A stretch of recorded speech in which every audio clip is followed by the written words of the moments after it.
topic that relates to everyone, but can be especially challenging for people with ADHD, and that's motivation. So, ladies, just out of your own personal experience, how would you define motivation? So let's start with you, Ellen. What does motivation mean to you? To me, motivation means I want to do something. I guess, yeah. And that's the problem with my brain. Okay. It won't let me do something unless I want to do it. Yeah. Okay. How about you, Jen? Such a good question. Like, because if you think about it, everybody thinks of their words slightly differently. So, yeah. And language is really important for expressing your ideas and how you see the world. But since we use so many of the same words and think of them differently, you know, things get misunderstood. But like, I don't know. I think of motivation as like my ability to basically pick myself up and do stuff that I may or may not want to do.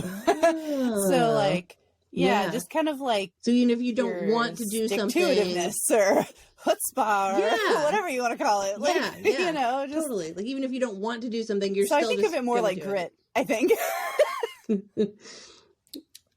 Yeah. So the American Psychological Association defines motivation as the force that gives purpose or direction to behavior and operates in humans at both an conscious and an unconscious levels. These motives are frequently divided into two different groups. One is physiological, so the need for housing or for food, very organic motives. And then the second would be personal, which is your social or your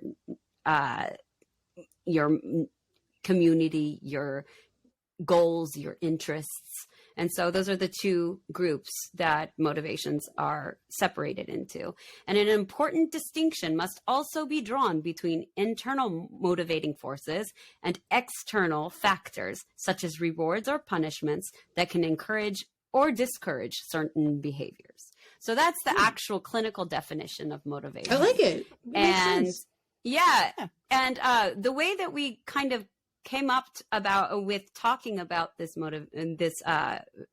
topic of motivation was because Ellen, you found something on the internet talking about internal and external motivation. So why don't you share with us what it is that you brought to our attention? Yeah, so I was on Reddit, as I do, and found a video about like the locus of control. And I think you're going to talk to us a little bit about that, right?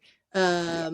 But it just got me thinking about what motivates me, and just thinking back about, you know, my childhood, my upbringing. And, you know, for me, I wasn't really pushed to do a lot of things. So I was one of those kids that was, well, I was told I was very smart, but I wasn't rewarded for working hard. I was like, you know, like when it came to a challenge or something that I couldn't figure out, I just thought, oh, if I can't do it, then I'm just not supposed to do it. I'm not supposed to try, you know. Like, I only wanted to do things I was naturally good at.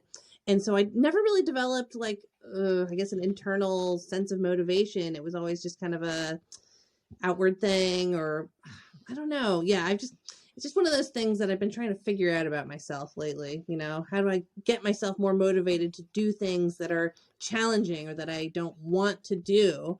You know, that's my problem there. So, that's what started that conversation.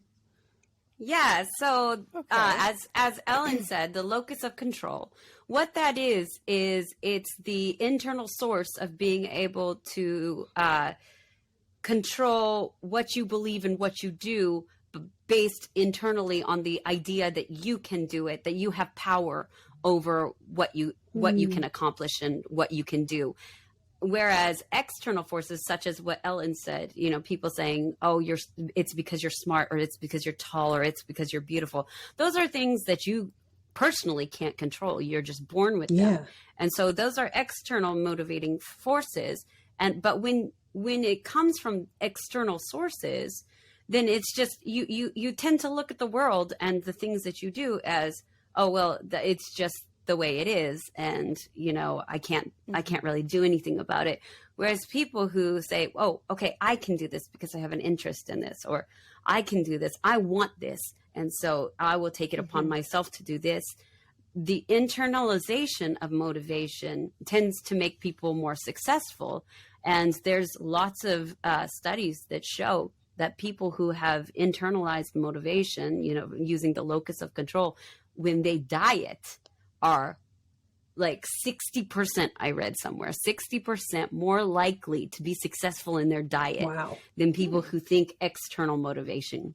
That's why I fail all diets. Yeah, it's amazing. Wow. That makes sense though, because if you feel like somebody or something is controlling, like a puppet master, like, well, what are you going to do about that if somebody else is in control and you're not? Yeah.